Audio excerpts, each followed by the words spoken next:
I'm Kim. I'm Andy. I'm Christian. And we're Team 1, and this is our video for our senior design for ECE 4534 Embedded Systems Design. The objective of our project was to design a line-following rover using external sensors that aren't connected to the rover itself. Our project consisted of 3 main parts: rover design, main controller, and sensor design. Each part was implemented separately by each of us and then integrated together to achieve the overall goal of making the rover follow a line to a certain degree of accuracy.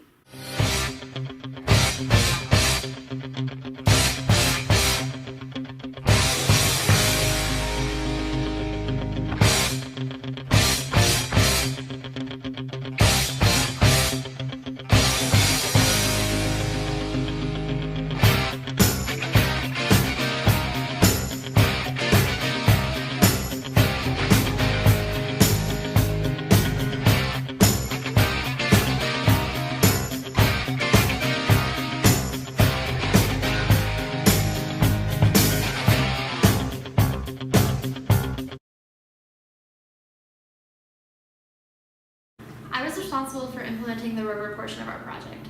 The overall goal of the rover is to take in a given radius from the main controller, convert it to a pulse width modulation value that would allow each track to move at a specified speed, and then implement a correction algorithm that would adjust the rover speed depending if any error occurred. One of the first things I decided to do was research the specific rover and its parts that we were going to be using for our project. We used the Zuma rover, which had very thorough documentation about the tracks themselves.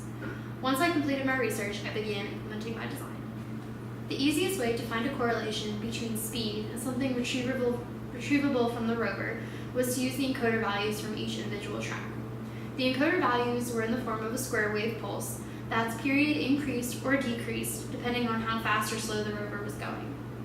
Using external interrupts driven by the encoder output pins, I incremented a counter inside the interrupts so it would count the number of encoder ticks for each track. I used a software timer that called a function every 100 milliseconds, and inside that function I retrieved the counter value that told me how many encoder counts occurred for that specified amount of time. Once I had the encoder ticks, I used a formula that converted the number of encoder ticks to a certain distance. Because that distance was calculated inside of a timer that occurred every 100 milliseconds, I actually found distance per time, which is speed. Once I had the speed, I needed to find a correlation between speed and a certain PWM value. The PWM values were what I used to either speed up or slow down the individual tracks on the rover. I made a line of best fit by calculating the speed depending on a certain PWM value. So I would set a certain PWM value and then calculate how far it traveled for a certain amount of time, and then found a line of best fit, which was actually pretty linear, to find the correlation between speed and PWM values. So after finding all of those different correlations between speed, PWM, encoder values, and distance traveled, it was time for me to start thinking how I was actually going to be getting input from the main controller and what that input actually meant to me. The data I received from the main controller would include a radius that the rover would need to turn at, and a plus or minus depending on which direction the rover would need to turn. The easiest way I thought to do this was to decide on a constant speed that the rover would continuously travel at, and then use proportional circles to figure out what speed and distance each inner and outer track needed to travel to keep the rover going at that constant speed. Using the aforementioned techniques, I was able to convert those speeds that I calculated into PWM values and began moving the rover. One thing I knew going into my design was that the rover would never actually stay at the constant speed I told it to stay at, unless a correction algorithm was implemented. I decided to use a variation of the PID algorithm, which is an error correcting algorithm that basically just adjusts whatever you need it to in order for it to stay at a constant speed or motion or whatever.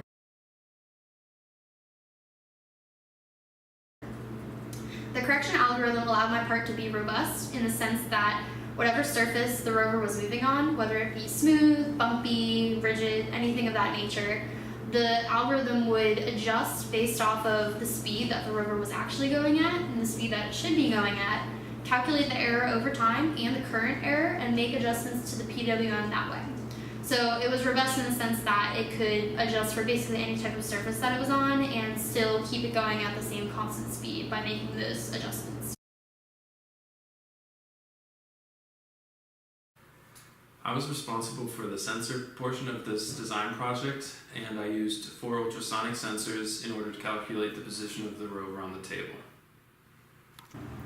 Using multiple hardware timers on the PIC32 microcontroller, I'm able to send a 5 microsecond trigger pulse to one of the interrupt pins on the PIC board. This pin is connected to the signal pin of the ultrasonic sensor. In response to the trigger pulse, the sensor will send out a high-frequency sound wave that bounces off the nearest object and sets the sensor's signal pin to 1. When the sound wave returns to the sensor, the signal pin gets set back to 0. Using a very fast hardware timer, I'm able to accurately calculate the time it took for the sound wave to leave and return to the sensor. After measuring the time, I use the speed of sound to calculate the distance the object is from the sensor. I used additional interrupt pins and another hardware timer on the microcontroller to repeat this process to retrieve the distance one at a time from all 4 sensors. This is important because the sound wave from the sensors can interfere with each other. Using the 4 sensors' data measurements, I was able to calculate the position of the rover. First, I created a virtual coordinate plane indicated in blue on the table that we used as the plane for the rover's location. The plane we used for testing consisted of a 60 by 100 centimeter map that contained the track that the rover was following. Each of the sensors was located at the corners of the table, here, here, here, and here, and was represented by its own coordinate on the plane. In order to calculate the position of the rover, I would take the distance calculated by 2 of the sensors at one end of the table, here and here, and would find their point of intersection. Using the center and the radius of a sensor, or its coordinate, and measure distance, I was able to calculate the intersection of 2 circles to find the location of the rover. The result of this calculation gave me the x and y coordinates of the center of the rover on the virtual plane. I then sent these coordinates to the main controller.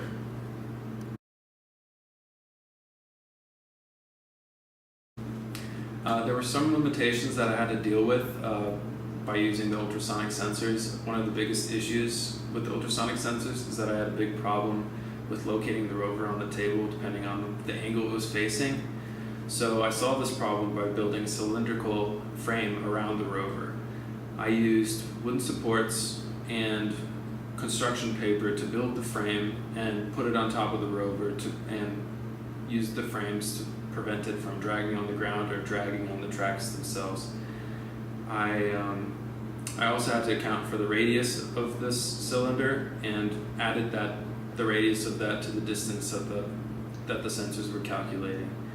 Another limitation that I ran into is that the width of the detection range of the sensors was relatively low, so I wasn't able to cover the map of the table completely. So I had to limit myself to reducing the size of the map on the table, and I could have solved that issue by using more sensors, but the PIC microcontroller itself only has 4 interrupt pins, so that I wasn't able to use more sensors. So I was restricted in that sense.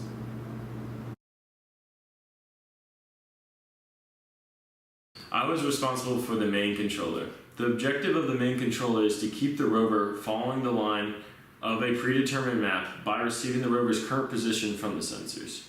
Using this data, I was able to calculate a radius that the rover needed to turn at to stay on the course. Using a control algorithm, I was able to calculate the specific radius to send to the rover. Because the main controller is dependent on both the sensor data and the rover movements, my first objective to work on the controller was simulating the rover's movements and the sensor data. I wrote a C program that first received a radius from the controller's PIC to my computer. With this radius, I was able to calculate the direction the rover would move and the orientation of the rover. Knowing the speed the rover is moving, I was able to also calculate the position of the rover. With the rover's X and Y coordinate positions, I continuously graphed the points to visually show the movements of the rover. To simulate the sensor data, I send the controller PIC the rover's X and Y coordinates. Having both these aspects will simulate what the controller will be handling. Once I finished the simulation, I started working on the control algorithm. I used a PID control algorithm, which is a correction algorithm that calculates an error value and adjustments needed to adjust that error. In my case, the error is the distance the rover is from the course. Using the position calculated by the sensors, I was able to compute how far off the rover was from the track. Using this error in my control algorithm, I was able to calculate an adjustment radius to get the rover back onto the track. In order to tune my algorithm, I simulated the position over the rover using MATLAB to give me visual feedback of the rover's movements as it follows the track on the table. After testing my algorithm, I realized that the rover could not accurately stay on the course if it started turning as soon as it got to an intersection. I implemented a feed forward in order to make the rover initiate a turn early, which prevented the rover from veering too far off the course. I was able to use the rover's speed and its minimum turning radius to calculate the distance at which it needed to start turning at. At this point, I turned off my control algorithm and sent the rover the radius it needed to turn at. Once it completed the turn, I then went back to using the control algorithm to stay on course. All of the pieces of our project communicated via Wi-Fi modules that connected through our individual PICs. The Wi-Fis were connected over UART, and we were able to implement UART interrupt handlers to handle incoming messages over Wi-Fi. Once the message was received, in its completeness, it would be grabbed from a message queue and utilized depending on what type of message it was. The sensor communication only consisted of one Wi-Fi that sent sensor data in our message format to the main controller. The rover communication consisted of one Wi-Fi that received rover commands in our message format from the main controller. And the main controller had two Wi-Fis, one receiving data from the sensor and the other sending movement commands to the rover. One of our very first milestones in the class was to set up our communication and thoroughly test it. Our testing for the communication comprised of simulating what would happen if we ever dropped a message and how we would handle these occurrences. Even though we didn't use the communication over Wi-Fis during our individual implementations, we used it at the end during integration. Having a strong and thoroughly tested communication setup provided us with less things we had to worry about during integration.